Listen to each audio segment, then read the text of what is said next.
Oh, what's up mga kumare kong tigang? Ito ang YouTube channel mga tao mahilig gumawa ng mapapaswerte, mahilig magpabuenas at mangontra sa mga malas. It's me, Rico Marian. Welcome back to my channel. And for today's video po ha, mga kumare kong tigang, ito, meron po tayo kasi dito sa nating follower na may katanungan sa atin tungkol po sa isang partikular na halaman na kaurip o kapamilya po ng mga luya. Ano yan? Yung pong tungkol po sa luyang pula.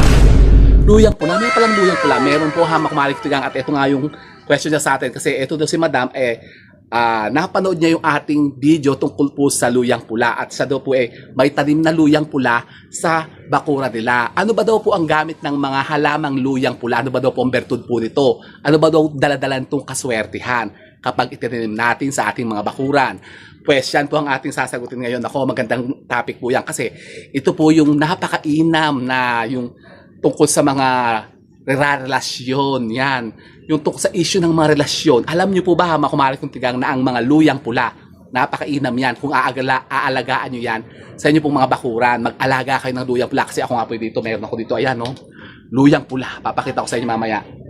Kaya lang po, ito pong aking mga luyang pula, wala pang bulaklak. Kasi kabubulaklak lang po niya nung last September. Matagal ang buhay niyan. Ang mga luyang pula po, ang bulaklak niya tumatagal ng mga 3 hanggang 4 na buwan. Tapos hanggang sa ingay naman ng mga bata. Ang ingay-ingay nyo Kasi, pasensya na po kayo hamak. Maring ko diyan kasi tayo for outdoor vlog na naman. Naandito na po tayo sa ating backyard. Dito sa likod natin, dito sa may kubo natin. Ito nga. Ipipicture kasi natin ngayon hamak kumari kong tigang yung mga luyang pula. Kasi alam niyo po ba hamak kumari kong tigang na marami pong klase ang mga luya. Yung, meron pong tinatawag na yung luyang puti, luyang dilaw, yung turmeric, yung pong luyang itim, yung sabi ko sa inyo napaka-powerful po niyan, magtanim kayo niyan. Yung luyang ligaw at saka yung luyang pula. Ito po yun hamak kumari kong tigang. Yan, napakaganda ng bulaklak niya kasi yan ay kulay pula. Luyang pula. Pero ano ba ng bertud niyang luyang pula? Yun na nga, napakainam po niyan sa usapin naman po ng relasyon. Kung halimbawa, kayo nga po, hamak mali ko tiga, ay namumblema sa mga asawa po niyo, mga jowa niyo, mga boyfriend niyo, mga, yan, mga lover niyo. Talaga ba? Kinikilig din. Kinikilig ako, hampat. Bakit? Kasi alam niyo po ba, hamak mali ko tiga, kung kayo po'y magtatanim ng mga luyang pula sa inyo pong mga bakuran, ilagay niyo po yan sa harapan po ng inyo pong mga pintuan, sa harapan po ng mga gate po ninyo. Hindi kayo papasukin ng mga third party. Oh, talaga ba? Opo, hindi yung mga asawa nyo, hindi yung matututong mga bet. Kasi kumbaga sila po yung magiging faithful sa inyo. Oh, talaga. Naku po. Oo. So ano ba ang tsura ng luyang pula? Ayan po, nasa screen po, hamak marik na, pinaplasyan nyo. Yan po ang luyang pula, isa po yung klase po ng mga luya. Pero yan po, bihira lang pong mamunga. Yung bihira magkalaman sa loob, sa ilalim. Kasi ugat po yan Ang mga luyang pula, luyang dilaw, luyang puti, yung pang tinola natin, may mga laman yan. Pero ang mabilis lumaman yung luyang puti, yung ginagamit natin pang luto. Ang luyang itim, bihira lang din po magkalaman, napakatagal. Kailangan mag-mature siya ng sobra. Ganun din po ang luyang pula. Pero ang luyang pula po, napakalaki naman ng puno niya. Lumalaki siya ng pagkalaki-laki. Oh, talaga ba? So, ito ipeplex sa inyo, hamak maring kutigang. Kung kayo po makakapagtanim po ng luyang pula, yan po yung napakainam. Ilagay niyo po yan sa mga, sa mga front yard po ng bahay po ninyo. Doon sa mga gilid-gilid o doon sa malapit po sa mga gate ninyo. Yan, mawa-wide off niyan yung mga sinasabing mga, yan, pagtataksil. Pagtataksil at yung mga hamit na matikman ang mga asawa nyo. Ay! Ganyan po ko, kontra niya na makumari katigang. Nako, subukan yan. Kayo po'y maghagila po ng mga luyang pula at itanim niyo po yan sa harapan po ng inyo pong mga tahanan. Ito, tinan niyo. Pakita ko nga sa inyo, hamak mari katigang, yung itsura po ng luyang pula. Ayan, no? Kaya lang po ito aking luyang pula dito kasi ka-harvest ko lang po nung nagdaang bundas kasi 'di ba yan po kasi dinadala po kasi sa sa sementeryo. Ang ganda kasi ng bulaklak niya, pwede yung dali sa ayan ito. Itong klase ng yan. Ito tingnan niyo, yan dahon niyan. Yan makapalang dahon yan malaki. Teka. Nako, yung aking grotto dito nagsukal naman ito po yan. Nakita niyo ba yan? Ito po ang luyang pula. Ganyan po siya. Ayan po, meron na siyang bulaklak. Oh. Tingnan mo, mamulaklak na siya. Meron ako dun 3 buds na pabulaklak na po. Siguro aabutin na siya ng December.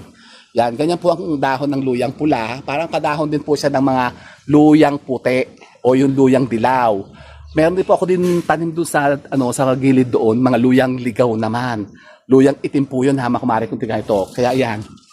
Ito pong aking luya dito ay kasama po siya nung aking kawayan, yung ating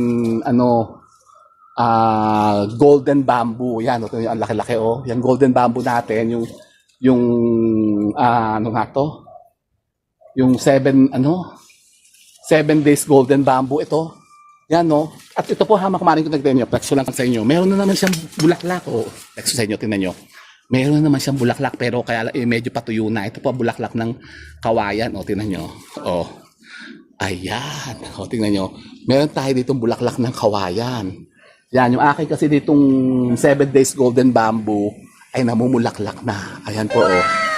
Ganda. So, ayan po. Ang ating luyang pula ay napakalaki na. Tingnan nyo naman. O. Ang laki-laki na. Yan. So, tingnan nyo. Ito ang isa pa. O. Yan. Luyang pula yan, hamak marikong tigang. O yan, namumulaklak na. Yan, kapag ka nag-mature yan, hamak marikong tigang, dyan na rin po siya gumagawa ng mga babies niya, yung mga suwi niya. Dyan po nang gagaling, dyan na din po siya lumalabas. Kumbaga, hindi po siya talaga yung nagkakabuto. Nanggagaling po siya talaga doon sa bulaklak niya. Makikita nyo, may mga nagsuwi-suwi na dyan ng mga, yung bagong mga babies ng luyang pula. Tapos pwede nyo siyang itanim kasi mag-uugat na po siya ng kusa. Ganun. Opo. At yan po, hamak maring kutigang ang bertud ng luyang pula. Subukan niyo po yan. Kung kayo po nag-iisipan ng mga iba't ibang mga pamamaraan para yung mga pangalunya at pagtataksil na niyo pong asawa ay makonta po ninyo. Yan ang napakainam na pangontra. Magtanim kayo ng luyang pula sa mga bakuran po ninyo. Alaga ba? So yun po, kasama ko natin hamak maring kutigang sa tanong ni Madam na nagtatanong tukol nga doon sa luyang pula kasi napanood niyo yung video dito nasa atin noon. Yung video before natin na ipinost dito tungkol sa luyang pula, napakaina po yan na pangonta sa mga yan. Mga usapin ng relasyon. Mga kabet, mistress, kirida, huwag mo akong materi-teri, relasyon. So yun po, mga kumaring kutigang, at abangan nyo po mga kumaring kutigang, yung mga bago po natin, mga videos na ipopost dito, yung mga bago natin topics.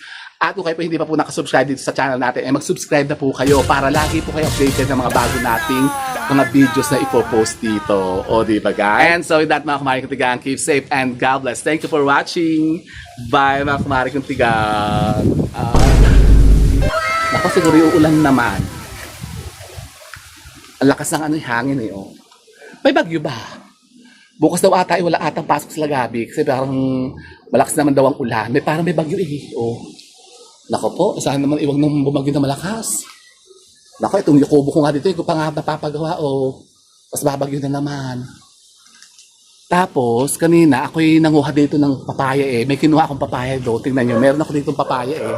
May tanim akong papaya dito. Eh, may bunga na. Kukunin ko, bahala ko nang kunin eh. Bahala ko nang kunin yung papaya. Ayan o, tingnan nyo, hinog na. Tingnan nyo, ayun ang papaya, hinog na yung 3. Nakuha ko na yung isa kanina. Sabi ko, baka malaglag pa ito. Dilaw na madilaw-dilaw na yung papaya, Diba? Ito nasa likod bahay. Mamaya kukunin ko na yung isa. Yung parang pwede na lahat kunin eh. Kaya sige na, makamari kong tikang. Nako, napakasukal naman dito sa likod ng natin, sa backyard.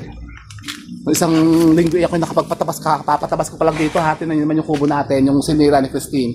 Hindi ko pa rin po napapaayos. Yan ito ang luyang pula, yan ha. Tandaan nyo, napakaganda niyan, magtanim kayo ng luyang pula yun, namumulaklak na Meron akong 2 luyang pula. Nako, giba-giba na yung kubo ko doon Sus Mario Joseph. Siya, sige na mga kumari ko tikang at uulan na.